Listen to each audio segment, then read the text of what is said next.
परिचय। हम जानते हैं कि पशु विषमपोषी होते हैं, इसलिए वो अपने भोजन के लिए दूसरे जीवों पर निर्भर होते हैं। हाँ, पशुओं को भोजन के लिए बाह्य स्रोत की आवश्यकता होती है, इसलिए हम कह सकते हैं कि वो बने बनाए भोजन पर निर्भर होते हैं तथा ये बना बनाया भोजन या तो पौधों से आता है अथवा दूसरे पशुओं से। भोजन के प्रकार के आधार पर पशुओं के भी अलग अलग बहुत से प्रकार हैं। हाँ अंकिता, बहुत से पशु सिर्फ पौधों को जैसे घास या पौधों की पत्तियों को खाते हैं, जबकि कुछ पशु पशुओं को ही खा लेते हैं। बड़ी मछली छोटी मछली को खा लेती है, चिड़िया कीड़े मकोड़ों को खाती है, सर्प मेंढकों को खाते हैं और कुछ कीड़े मरे हुए पशुओं का शरीर खाते हैं। लेकिन जब हम इसे नजदीक से देखते हैं तो पाते हैं कि पृथ्वी पर उपस्थित सभी जीव जंतु भोजन के लिए प्रत्यक्ष अथवा अप्रत्यक्ष रूप से सूर्य पर ही निर्भर होते हैं। पौधे सूर्य की ऊर्जा का प्रयोग करके प्रकाश संश्लेषण द्वारा भोजन बनाते हैं, जो उनके द्वारा जीवन बनाए रखने के लिए प्रयोग में लाया जाता है। दूसरी तरफ पौधे भी शाकाहारी अथवा सर्वाहारी जीवों द्वारा खा लिए जाते हैं और मांसाहारी अपने भोजन के रूप में शाकाहारी जीवों को खा लेते हैं। इस तरह हम देखते हैं कि ये सूर्य की ही ऊर्जा है जो पौधों और पशुओं को भोजन प्रदान करती है। उद्देश्य। इस पाठ के अंत में आप निम्न करने में सक्षम हो जाएंगे। पशुओं में पोषण को समझ सकेंगे। भोजन के आधार पर पशुओं के प्रकार जान जाएंगे। होलोजोइक पोषण को समझ सकेंगे। होलोजोइक पोषण के विभिन्न चरणों को जान जाएंगे। मनुष्य में पोषण को समझ सकेंगे। पाचन तंत्र के विभिन्न अंगों के बारे में जान जाएंगे। मुख द्वार, मुख गुहा, ग्रसनी, ग्रासनली, अमाशय, क्षुद्रांत, बृहदांत्र और गुदा की संरचना तथा कार्य प्रणाली को समझ सकेंगे।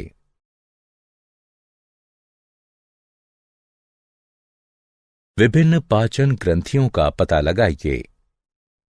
लालारस अथवा लार ग्रंथियों और जठर ग्रंथियों की संरचना और कार्य प्रणाली को समझें। यकृत की संरचना और कार्य प्रणाली को समझें।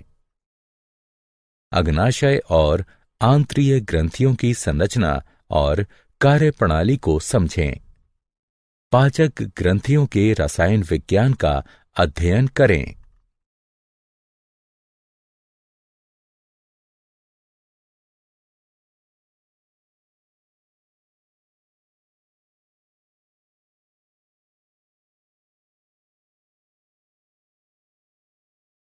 पशुओं के प्रकार। भोजन के आधार पर सभी पशुओं को 3 समूहों में विभाजित किया जा सकता है: शाकाहारी, मांसाहारी, सर्वाहारी। जैसा कि हम पहले ही चर्चा कर चुके हैं, वो पशु जो सिर्फ पौधों को खाते हैं शाकाहारी कहलाते हैं। वे घास, पत्तियां, अनाज, फल या वृक्ष की छाल खा सकते हैं। उदाहरण: बकरी, गाय, भैंस, भेड़, हिरन, ऊंट, गधा, बैल, हाथी, बंदर, गिलहरी, खरगोश, टिड्ढा और दरियाई घोड़ा। ठीक उसी तरह वो पशु जो सिर्फ दूसरे जीवों को खाते हैं मांसाहारी कहलाते हैं, जैसे शेर, चीता, मेढक, गिद्ध, किंगफिशर, छिपकली, भेड़िया, सर्प और बाज। इनके अलावा वो पशु जो पौधों और पशुओं दोनों को खाते हैं सर्वाहारी कहलाते हैं। उदाहरण: मनुष्य, कुत्ता, कौवा, गौरैया, भालू, मैना और चींटी।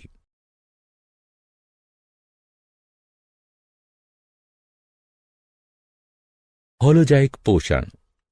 होलोजाइक पोषण, होलो संपूर्ण जोइक और पशु, वो पोषण जिसमें ठोस या द्रव कार्बनिक पदार्थों का अंतर्ग्रहण किया जाता है। होलोजोइक पोषण में 5 चरण होते हैं: अंतर्ग्रहण, पाचन, अवशोषण, समत्व, मलत्याग। अंतर्ग्रहण में भोजन को खाया जाता है। यह भोजन के आकार और अंतर्ग्रहण के लिए अंगीकृत संरचना पर निर्भर करता है। अमीबा में अंतर्ग्रहण कूटपादों की सहायता से, पैरामीशियम में सीलिया की सहायता से, हाइड्रा में तंतुओं की सहायता से, कीड़ों में मुख भागों की सहायता से, मेढकों और छिपकलियों में उत्क्षेपणीय जेवा की सहायता से तथा मनुष्य में हाथों की सहायता से होता है। पाचन वह प्रक्रिया है जिसमें जटिल, बड़ी आकृति वाले तथा अघुलनशील कार्बनिक बहुलक, जिनका विसरण नहीं हो सकता है, सरल, छोटे तथा घुलनशील कार्बनिक एकलकों, जिनका विसरण हो सकता है, उसमें टूट जाते हैं। कार्बनिक पदार्थ जैसे प्रोटीन, वसा और जटिल कार्बोहाइड्रेट, अमीनो अम्ल, मोनोशुगर, फैटी एसिड इत्यादि। यह प्रक्रिया पाचक रस में उपस्थित पाचक एंजाइमों की उपस्थिति में होती है, जो पाचक ग्रंथियों से स्रावित होते हैं। अवशोषण वह प्रक्रिया है जिसमें विसरित हो सकने वाले पोषक पदार्थ आहार नली की भित्ति को पार करके लसिका में प्रवेश कर जाते हैं। अवशोषण में भौतिक प्रक्रियाएं जैसे विसरण और परासरण तथा सक्रिय प्रक्रियाएं जैसे ग्लूकोज और अमीनो अम्लों का सक्रिय परिवहन दोनों होती हैं। समत्व एक उपचयी प्रक्रिया है जिसमें साधारण पोषक पदार्थ उपापचयी प्रक्रिया से गुजरकर पुनः प्रोटीन, पॉलीसैकेराइड और वसा जैसे जटिल और बड़े जैव अणुओं का निर्माण करते हैं। यह नए बने हुए बड़े जैव अणु वृद्धि और शरीर के ऊतकों की मरम्मत में सहायता करते हैं। मल त्याग वह प्रक्रिया है जिसमें भोजन का वह भाग शरीर से निकल जाता है जो पचता नहीं है। वह सारा भोजन जो हम खाते हैं हमारे शरीर में नहीं पचता है। भोजन का एक भाग शरीर में ही बचा रह जाता है जिसका उपयोग शरीर द्वारा नहीं किया जा सकता, इसलिए यह भाग शरीर के मल के रूप में अलग हो जाता है। मनुष्य में पोषण। मनुष्यों में पोषण उसके पाचक तंत्र द्वारा होता है। मनुष्य के पाचक तंत्र के विभिन्न अंग निम्न हैं: मुख द्वार, मुख गुहा, ग्रसनी, ग्रासनली, आमाशय, क्षुद्रांत्र, बृहदांत्र, मलाशय, गुदा।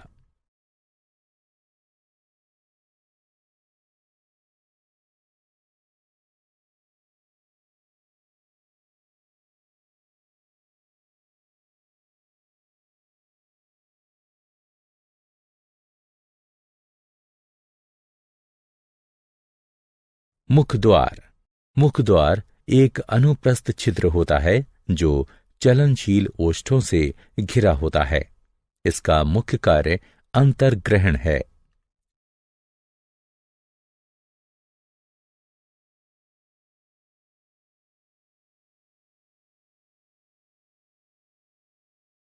मुख गुहा।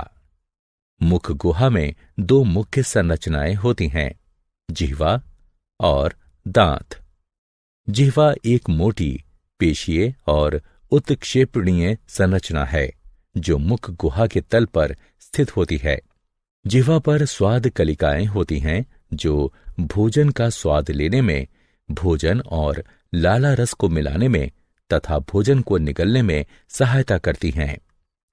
दांत मनुष्य के दोनों जबड़ों में होते हैं। दांत जबड़े की हड्डियों में बने कोटरों में धसे होते हैं। एक वयस्क मनुष्य में 32 दांत यानी प्रत्येक जबड़े में 16 दांत होते हैं। दांत 4 प्रकार के होते हैं: कृंतक दांत, श्वदंत, अग्रजवर्णक और चरवर्णक। प्रत्येक जबड़े में 4 कृंतक दांत होते हैं। ये तेज धार, छेनी की आकृति के और शाकाहारी भोजन को काटने तथा टुकड़े टुकड़े करने के लिए होते हैं। प्रत्येक जबड़े में 2 शिवदंत होते हैं। ये तेज धार, कृपाण की आकृति के और मांसाहारी भोजन को चीरने के लिए होते हैं। प्रत्येक जबड़े में 4 अग्र चर्मवर्णक दांत होते हैं। ये बड़े और कस्प आकृति के तथा चबाने और पीसने के लिए होते हैं। प्रत्येक जबड़े में 6 चर्मवर्णक दांत होते हैं। ये बड़े और कस्प आकृति के तथा चबाने और पीसने के लिए होते हैं।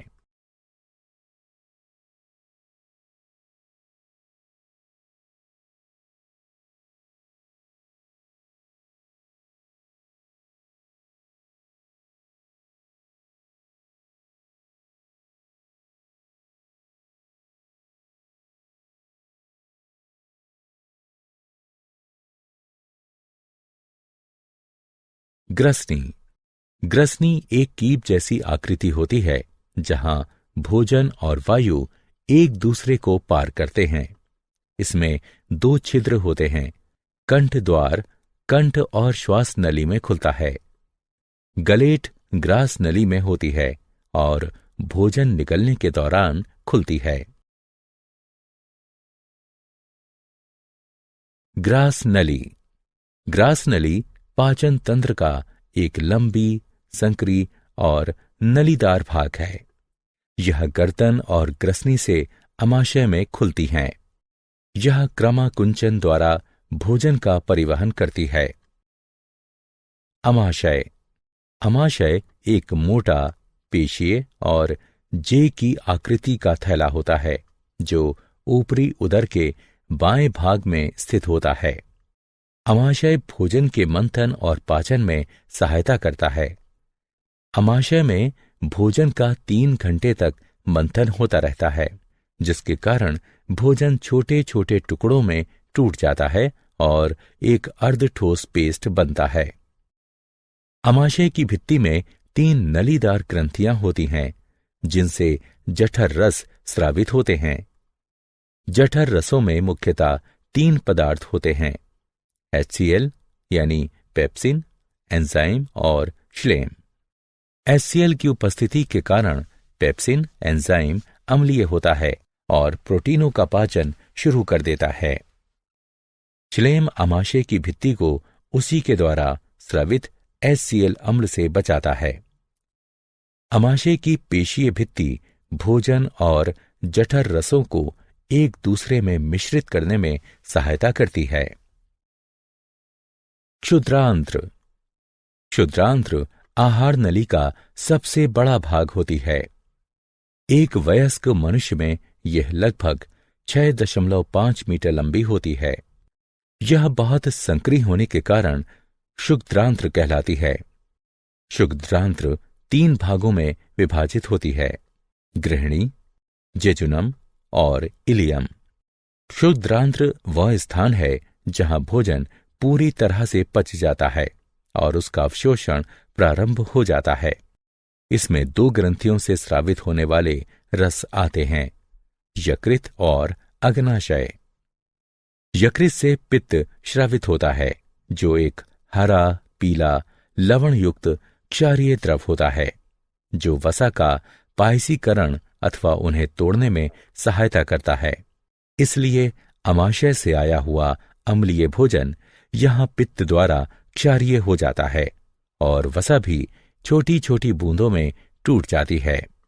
अग्नाशय से अग्नाशयी रस स्रावित होता है, जिसमें एमाइलेज, ट्रिप्सिन और लाइपेज होते हैं।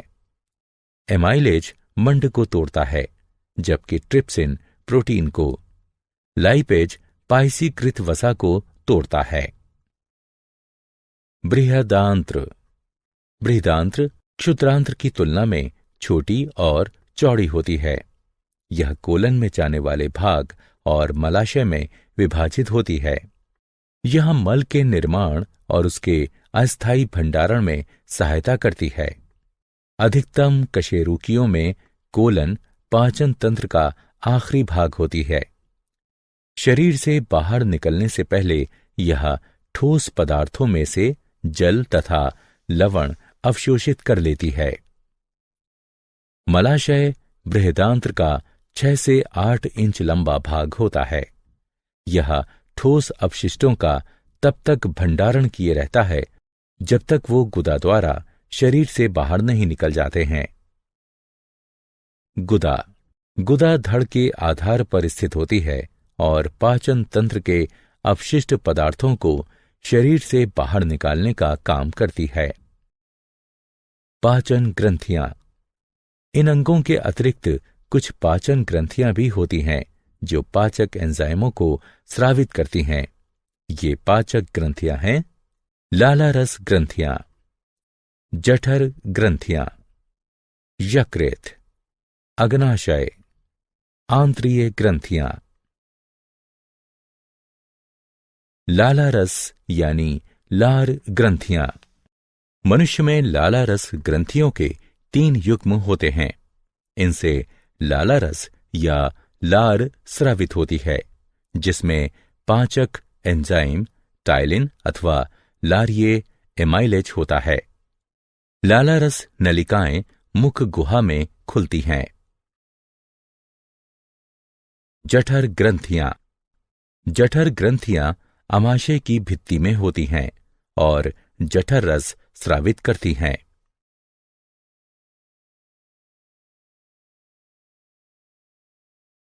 यकृत। यकृत उदर के ऊपरी भाग में दाईं ओर स्थित लाल भूरी लोब्यूलेटेड ग्रंथि है, जिससे पित्त रस स्रावित होता है।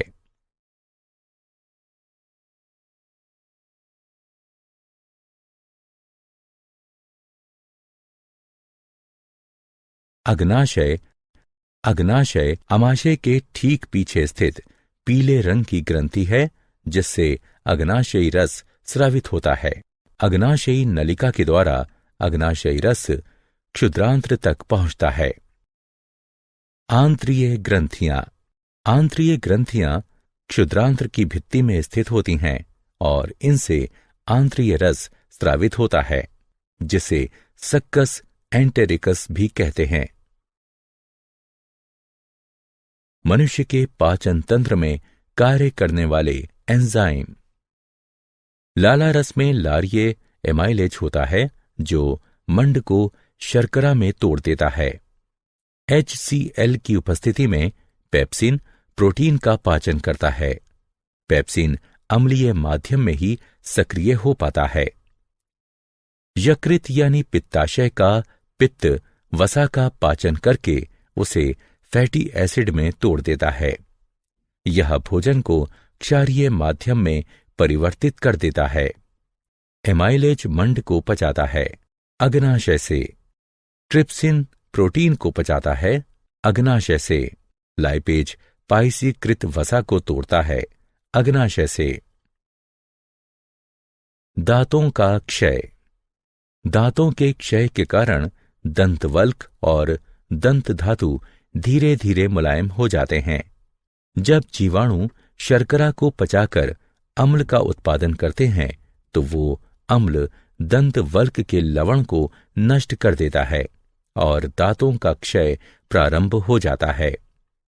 भोजन कणों के साथ साथ बहुत से जीवाणु भी दांतों की सतह पर चिपक जाते हैं और दांतों पर मैल के रूप में जम जाते हैं, जिसे प्लाक कहते हैं। लार अम्ल को प्रभावहीन करने के लिए दांतों की सतह तक नहीं पहुंच सकती, क्योंकि दांत प्लाक से घिरा होता है। भोजन के बाद ठीक से दांत साफ करने से जीवाणुओं द्वारा अम्ल का उत्पादन शुरू करने से पहले ही प्लाक हट जाता है। यदि उपचार नहीं किया जाता है तो ये अति सूक्ष्म जीवाणु मसूड़ों को संक्रमित कर सकते हैं तथा सूजन पैदा कर सकते हैं।